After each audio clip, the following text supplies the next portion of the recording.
Bismillahirrahmanirrahim. Assalamualaikum warahmatullahi wabarakatuh. Apa kabar Bapak Ibu guru yang hebat? Pada video kali ini kita mencoba untuk memahami prinsip-prinsip pembelajaran di dalam kurikulum Merdeka.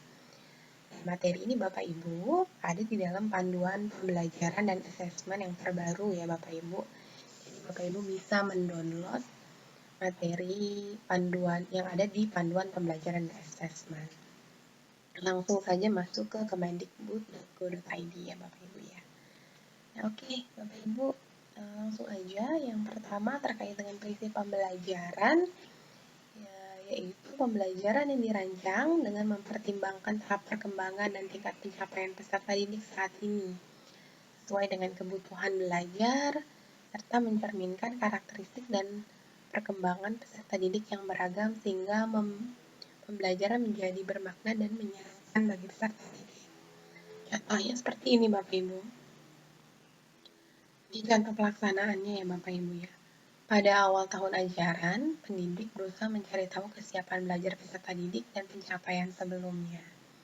Misalnya melalui dialog ya, wawancara dengan peserta didik, sesi diskusi kecil, tanya jawab, pengisian survei atau angket, atau metode lainnya yang sesuai Bapak Ibu. Jadi Bapak Ibu bisa bertanya-tanya, Bapak Ibu juga menyiapkan instrumen apa nih yang akan digunakan dan poin-poin apa yang akan ditanyakan.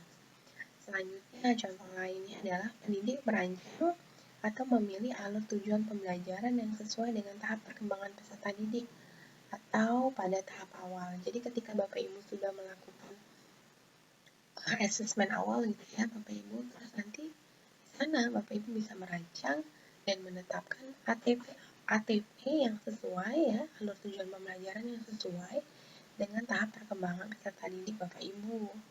Nah, pendidik kita sebagai guru dapat menggunakan atau mengadaptasi contoh tujuan pembelajaran, alur tujuan pembelajaran, dan modul ajar yang disediakan oleh Kemendikbudristek.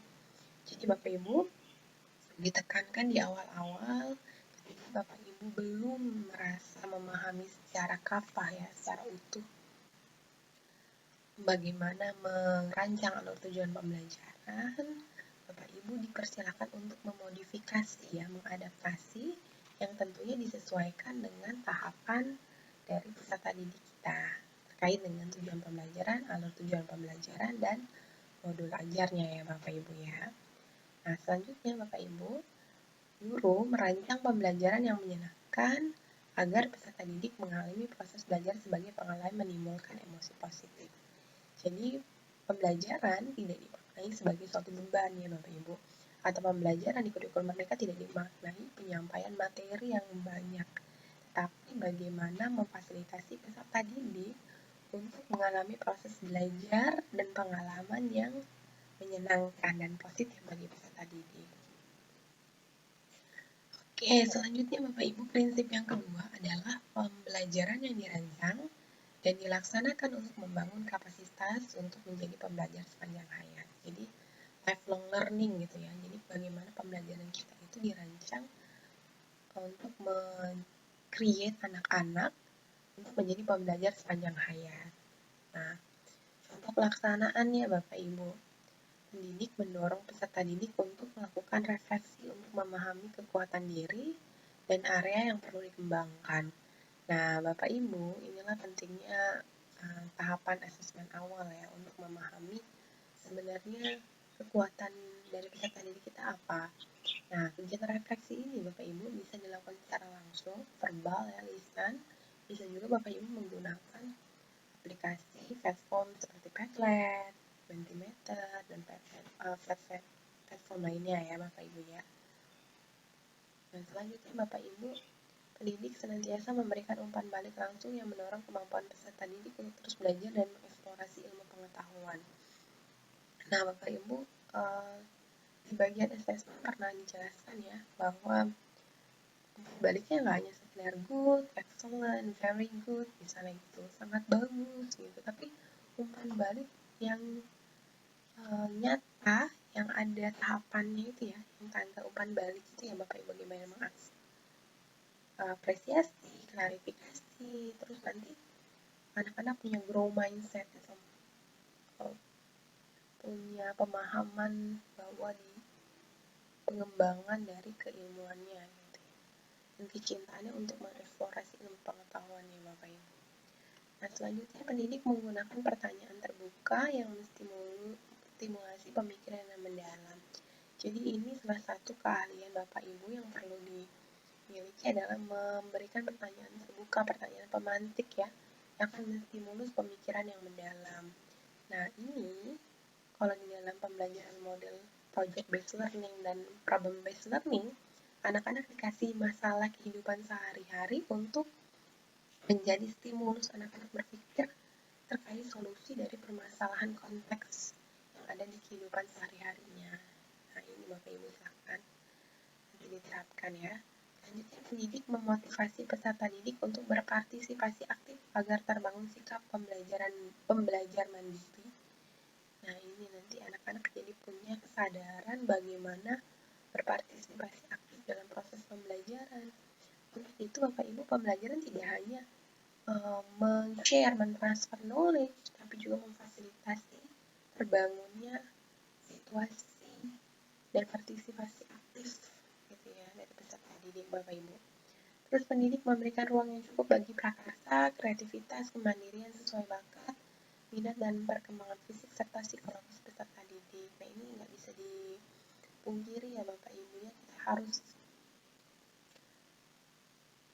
share dengan bakat, minat dan perkembangan peserta didik. Nah, ini better Bapak Ibu nanti aksesnya di awal pembelajaran Bapak Ibu ya.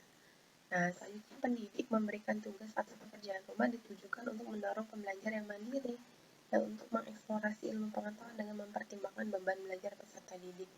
Jadi PR-nya jangan terlalu banyak dan tidak membebani gitu ya Bapak Ibu, tapi nanti disampaikan juga silakan anak-anak mengeksplor gitu. Kalau bisa kan apa yang ada di rumah, apa yang ada di masyarakat itu menjadi PR yang menyenangkan gitu ya. Selanjutnya, didik merancang pembelajaran untuk mendorong peserta didik terus meningkatkan kompetensinya melalui tugas dan aktivitas dengan tingkat kesulitan yang tepat. Nah, ini ya Bapak Ibu ya,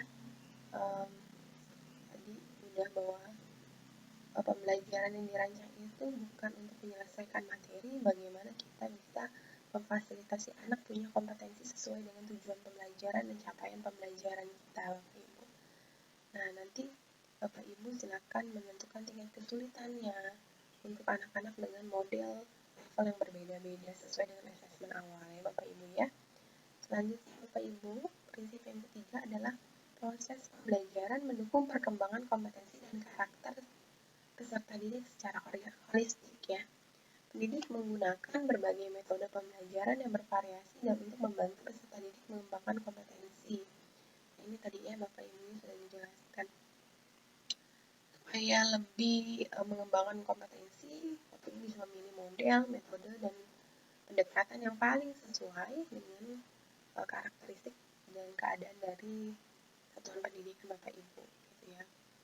Better memang project based learning, problem based learning, dan inquiry ini akan meningkatkan kemampuan peserta didik ya Bapak Ibu ya. Nah, project-project yang juga tingkat kesulitannya disesuaikan dengan asesmen awal pembelajaran peserta didik Bapak Ibu. Selanjutnya, pendidik merefleksikan proses dan sikapnya untuk memberi keteladanan dan sumber inspirasi positif bagi peserta didik. Ya, harus ada refleksi ya Bapak Ibu, jangan sekedar tugas, tapi juga refleksi yang tepat gitu, dan umpan balik yang tepat ya Bapak Ibu ya. Nanti kita berlatih, Bapak Ibu bisa cek juga di video tentang bagaimana melakukan umpan balik ya Bapak Ibu ya. Selanjutnya, pendidik merujuk pada profil pelajar Pancasila dalam memberikan umpan balik. Nah, ini ya nanti Bapak Ibu, kita kan fokusnya memang ke dimensi di profil pelajar Pancasila ya. Nanti umpan baliknya disesuaikan bagaimana memberikan umpan balik yang tepat ya Bapak Ibu. Silahkan cek nanti. Oke, yang keempat adalah prinsip pembelajaran, di mana pembelajaran yang relevan yaitu pembelajaran yang dirancang sesuai konteks, lingkungan, dan budaya peserta didik serta melibatkan orang tua dan komunitas sebagai mitra. Contoh pelaksanaannya, Ini guru menyelenggarakan pembelajaran sesuai kebutuhan dan dikaitkan dengan dunia nyata, lingkungan dan mulai menarik minat peserta didik. Jadi pembelajaran yang kontekstual itu akan jauh lebih bermakna bagi peserta didik. Jadi kaitkan semuanya dengan kehidupan nyata sehingga mereka memahami kebermanfaatan dari proses pembelajaran. Oke, selanjutnya Bapak Ibu pendidik, ya, guru merancang pembelajaran interaktif untuk memfasilitasi interaksi yang terencana, terstruktur, terpadu, dan produktif antara pendidik dengan peserta didik sesama peserta didik, serta antara peserta didik dan materi belajar. Ini better Bapak Ibu jangan cuma satu arah, tetapi pembelajarannya interaktif. Itu ya, antara guru dan peserta didik, antara peserta didik dan peserta didik, serta antara peserta didik dan materi belajar. Jadi materi belajarnya karena ini adalah 21 dan sama teknologi, lebih baik kita mengembangkan atau menggunakan sumber belajar ya, media ajar yang memang benar-benar interaktif dan multimedia interaktif gitu ya Bapak Ibu ya. Terus pendidik, guru memberdayakan masyarakat sekitar, komunitas, organisasi, ahli dari berbagai profesi sebagai narasumber untuk memperkaya dan mendorong pembelajaran yang relevan. Nah, ini kita bisa melibatkan ahli komunitas untuk belajar, misalnya ketika kita akan belajar tentang lingkungan gitu ya, tentang kompos Bapak Ibu. Nah, ini bawa anak-anak ke tempatnya gitu ya, terus belajar dari komunitasnya.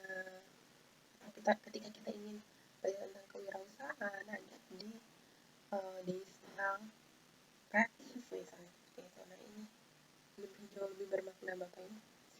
Pendidik melibatkan orang tua dalam proses belajar dengan komunikasi dua arah dan saling memberikan umpan balik. Nah, ini memang yang paling penting ya Bapak Ibu ya, bahwa orang tua juga memiliki peran dalam proses pembelajaran. Orang tua tidak hanya pendidikan pada guru atau sekolah ya, tapi selanjutnya Bapak Ibu pada jenjang PAUD ya, pada fase pendidikan PAUD Bapak Ibu, guru menggunakan pendekatan multibahasa berbasis bahasa ibu juga dapat digunakan utamanya bagi peserta didik yang tumbuh di komunitas yang menggunakan bahasa lokal. Oke, ini yang nggak bisa dipaksain untuk tiba-tiba langsung berubah gitu ya, tapi disesuaikan dengan bahasa lokal dari bahasa si ibu peserta didik kita. Di jenjang SMK terdapat pembelajaran melalui praktik kerja lapangan yang dilaksanakan di dunia kerja atau tempat praktik di lingkungan sekolah yang telah dirancang sesuai dengan standar dunia kerja. Oke Bapak Ibu, nah ini di SMK juga guru dapat menyelenggarakan pembelajaran melalui praktik kerja bernuansa industri di lingkungan sekolah melalui model pembelajaran industri. Oke, ini anak-anak bisa langsung gitu ya Bapak Ibu ya merasakan praktik di dunia kerjanya seperti apa untuk fase SMK Bapak Ibu. Oke, cukup Bapak Ibu. Sampai bertemu di video selanjutnya. Wassalamualaikum warahmatullahi wabarakatuh.